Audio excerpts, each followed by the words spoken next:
വാതിൽ തുറക്കുന്ന ശബ്ദം കേട്ടാണ് ബാല സിദ്ധുവിൽ നിന്നുള്ള നോട്ടം മാറ്റിയത്. അവൾ വാതിൽക്കലേക്ക് നോക്കി. സിദ്ധുവിൻ്റെ അച്ഛനും ഏട്ടനും ജിത്തുവും അകത്തേക്ക് വന്നു.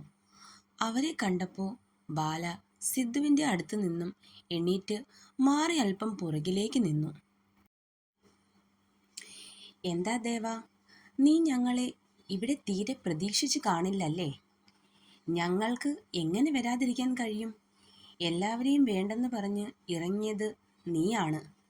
നിനക്ക് ഒരാപത്തെന്നറിഞ്ഞാൽ വരാതിരിക്കാൻ കഴിയോടായി അച്ഛന്? ഇത്രയും നേരം ഗൗരവത്തിൽ മാത്രം സംസാരിച്ച അച്ഛൻ്റെ സ്വരം ഇടറുന്നത് ബാലയെപ്പോലെ മറ്റുള്ളവരും ശ്രദ്ധിച്ചു.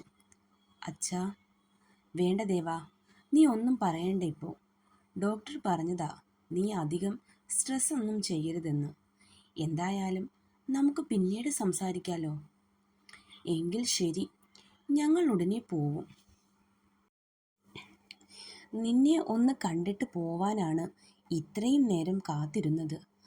അയാൾ അത്രയും പറഞ്ഞ് ബാലയെ ഒന്ന് നോക്കി പുറത്തേക്കിറങ്ങി. ദേവാ, നീ ആരോഗ്യം ശ്രദ്ധിക്കണം. ഞങ്ങൾ പോകുക. തറവാട്ടിൽ ആരോടും നിന്റെ ഈ അപകടത്തിൻ്റെ കാര്യം പറഞ്ഞിട്ടില്ല. അച്ഛൻ തന്നെയാണ് ആരോടും ഒന്നും പറയണ്ട എന്ന് പറഞ്ഞത്. സായ് ഇത്രയും പറഞ്ഞ് ബാലയുടെ അടുത്തേക്ക് ചെന്നു. ബാല, എല്ലാം ശരിയാകും. ദേവൻ പെട്ടെന്ന് തന്നെ പഴയതുപോലെയാവും. മോള് വിഷമിക്കണ്ട.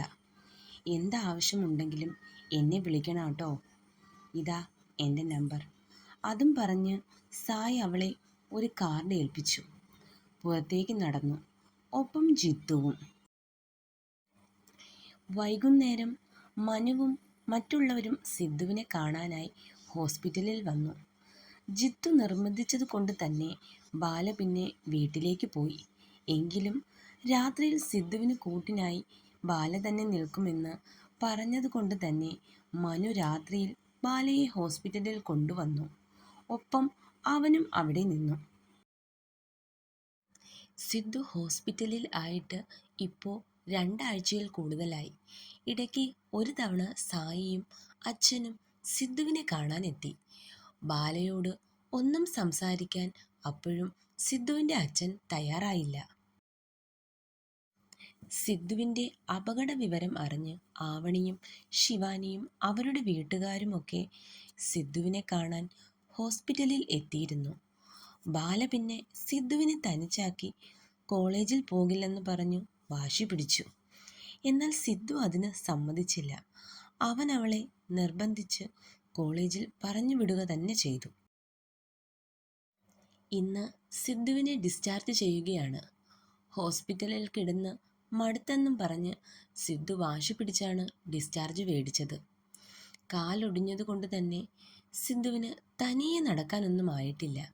എങ്കിലും അവൻ്റെ നിർബന്ധത്തിന് വഴങ്ങി ഡോക്ടർ ഡിസ്ചാർജ് കൊടുത്തതാണ്.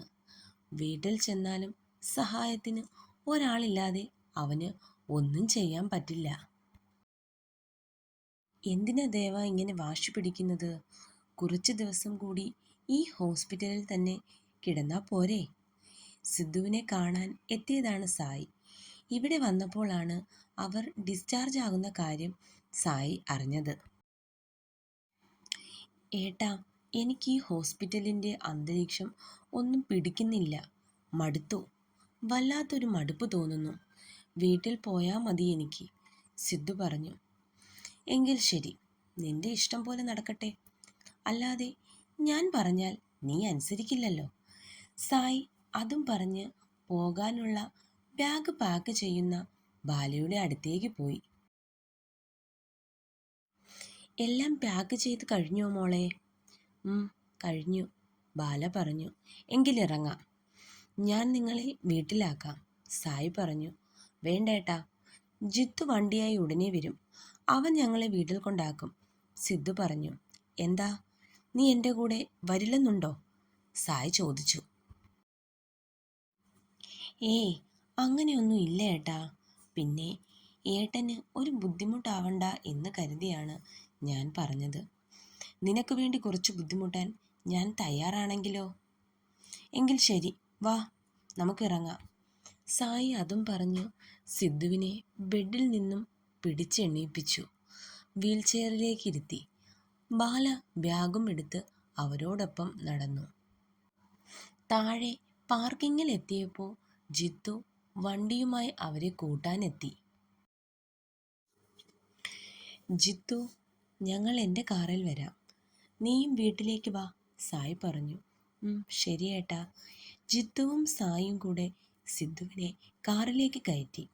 ഒപ്പം ബാലയും കയറി. അവരുടെ കാർ ഹോസ്പിറ്റലിൽ നിന്നും പുറത്തേക്കിറങ്ങി. വണ്ടിയിലിരിക്കുമ്പോൾ ആരും ഒന്നും സംസാരിച്ചില്ല. കുറച്ചു ദൂരം വണ്ടി പിന്നിട്ടപ്പോൾ സിദ്ധു പതിയെ ബാലയുടെ തോളിലേക്ക് തല ചായ്ച്ചു. പതിയെ അവൻ മയങ്ങി. ബാലയും ഒരു ചെറു പുഞ്ചിരിയോടെ അവനെ തന്നിലേക്ക് ചേർത്ത് പിടിച്ചിരുന്നു. കാറ് ഡ്രൈവ് ചെയ്യുന്നതിൻ്റെ ഇടയിൽ സായി ഇതെല്ലാം കാണുന്നുണ്ടായിരുന്നു. രണ്ടാളും ഇറങ്ങുന്നില്ലേ? സായിയുടെ ആ ചോദ്യത്തിലാണ് അവർ ഉറക്കത്തിൽ നിന്നും ഉണർന്നത്. എന്താ എന്താ ചോദിച്ചേ? ബാല പെട്ടെന്ന് ഉറക്കത്തിൽ നിന്നും ഉണർന്നു. വീട് എത്തിയിട്ടും നിങ്ങൾ രണ്ടും അതൊന്നും അറിഞ്ഞി? സായി ചോദിച്ചു. ഇല്ല, സോറി, ഒന്നും ഉറങ്ങിപ്പോയി. അതിനെന്തിനാ മോളെ സോറിയൊക്കെ? നിങ്ങൾ ഇറങ്ങിക്കോ. ഇന്ന് ഹോസ്പിറ്റലിൽ നിന്നും എത്തുമെന്ന് പറഞ്ഞുകൊണ്ട് ഇന്നലെ വൈകുന്നേരം തന്നെ മാധുവും ജിത്തുവും കൂടി വീട് ക്ലീനാക്കി ഇട്ടിട്ടുണ്ട്.